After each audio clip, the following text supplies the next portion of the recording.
Y he aquí un ejemplo. El señor E hizo una consulta en un servicio de psicosomática luego de ciertos momentos de confusión que le aparecieron en la calle, lo cual es vivido por él como la cima catastrófica de un movimiento de deterioro en curso desde hace un año y medio, pero que atribuirá de manera absoluta a causas físicas.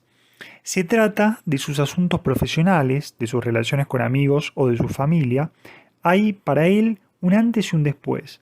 Lo primero que menciona es el prestigio del que gozaba, sobre todo con las mujeres. Actualmente tiene conciencia de un estrechamiento dramático de su vida actual, cosa que expresa de manera muy particular. Lo que le sucede, piensa él, no revela ninguna causa orgánica, ningún sentido. Es así. Cuando comencé a verlo y en este movimiento que él llama del antes y del después, podríamos constatar en él, según los términos de P. Martí, un proceso de desorganización que conlleva la desaparición de la jerarquía funcional y la desaparición de las funciones asociadas, provocando confusión y desorden. Y yo agregaría, en el caso del señor E, en el marco de un sinsentido absoluto. El señor E ha comenzado a hablar en su nombre. ¿Hablaría otros idiomas que diabético? La situación analítica es propicia al despertar del yo, del somatizante eterno.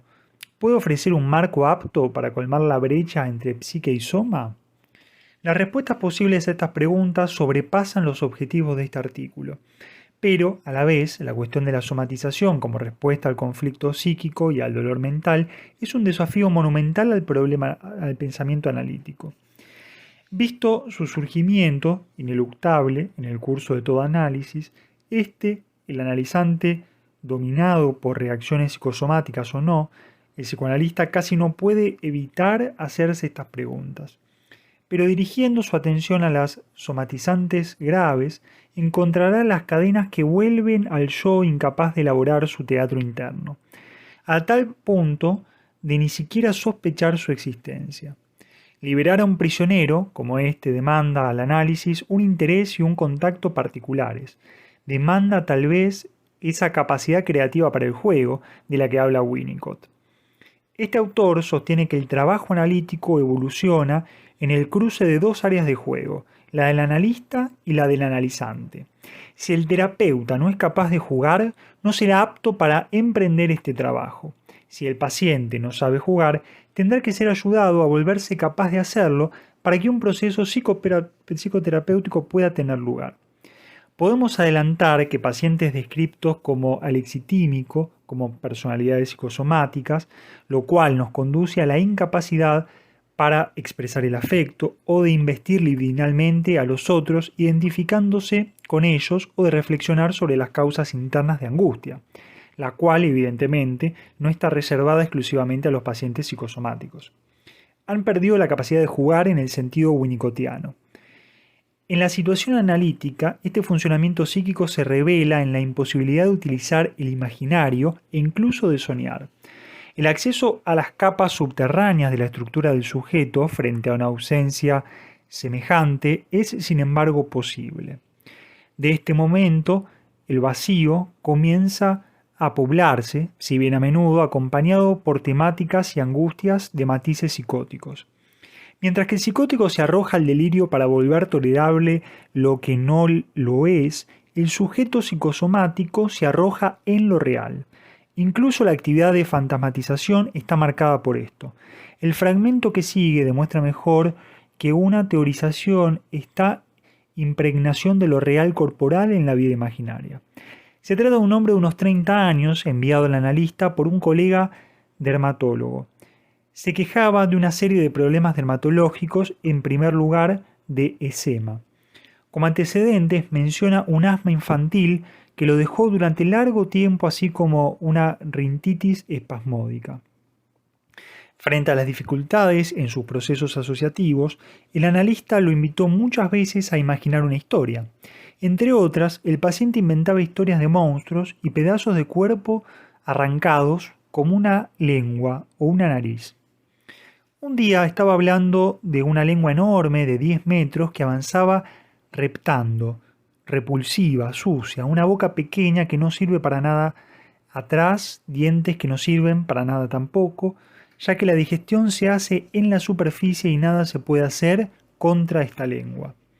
No es posible desembarazarse de ella de ninguna manera, no puede haber ninguna fractura en la superficie. El analista señaló que esta opción entre superficie agitada y profundidad subyacente no orgánica podría corresponder a la manera en que este paciente psicosomático se vive, más allá de sus propios síntomas.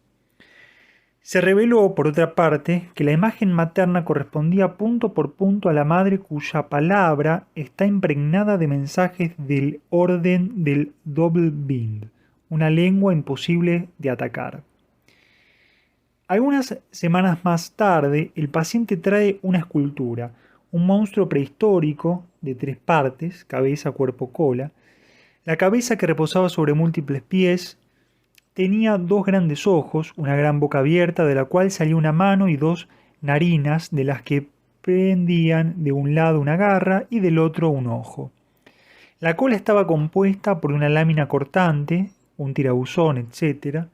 El cuerpo no era más que una juntura tubular recubierta de escamas, entre la cabeza y la cola, el punto débil, precisó el enfermo. Creo, escribe Casas, que la dinámica de un trabajo cuya dimensión lúdica aparece desde un primer momento permite que tomen forma elementos deserotizados que representan, de alguna manera, una fenomenología en movimiento de la vivencia del paciente en el espacio a partir de elementos heterogéneos. Una última historia imaginaria que dice mucho acerca del esfuerzo del mismo paciente de mediatizar por medio de la palabra y la fantasía no solo su problemática corporal, sino también su lugar de sujeto dentro de la constelación edípica. En una historia de una nariz falsa, o más bien de una falsa nariz, yo estoy en escena, mis padres están en el comedor, debo dejar la escena y prepararme para un segundo acto en el que tengo que ponerme una nariz de cartón para jugar el rol de un viejo. El utilero perdió la nariz falsa que necesito. El público está inquieto y mi madre envía a mi padre a averiguar qué estoy haciendo en los camarines. El utilero, al ver llegar a mi padre, le arranca la nariz con una gilet. Me la coloco sin darme cuenta de que es falsa. Salgo a escena y todo el mundo grita al ver la sangre que chorrea. Me la saco y veo que es la nariz de mi padre. Corro a los camarines y atrapo al utilero. Aquí el paciente tiene problemas para continuar, pero se obliga a hacerlo. Tomo la gilet y hago un tajo en el abdomen. Luego golpeo su cabeza contra la pared hasta que el cerebro le estalla. A lo largo de este relato, acontecimiento del lenguaje inaugural, el paciente muestra una capacidad para significar el objeto de deseo y de metaforizar, aunque de una manera muy cruda, su deseo primitivo, la nariz falsa. La nariz que necesita, la del padre, falsa nariz, debe ser carnalmente recuperada. Evidentemente, esta clase de discursos no deja de recordarnos el discurso psicótico, es testimonio del obstáculo simbólico. Los mecanismos primitivos se manifiestan en el incidente del ajuste de cuentas con el utilero. Ajuste por identificación proyectiva, en tanto es el desafortunado utilero quien encarna el deseo del hijo de despojar al padre de su potencia fálica y quien debe sufrir la consecuente castración. Hasta aquí hablo a través de su asma infantil, de sus rinitis espasmódicas, con un cerebro-nariz, cerebro visceral, rinencefal. Si me permiten, el juego de palabras.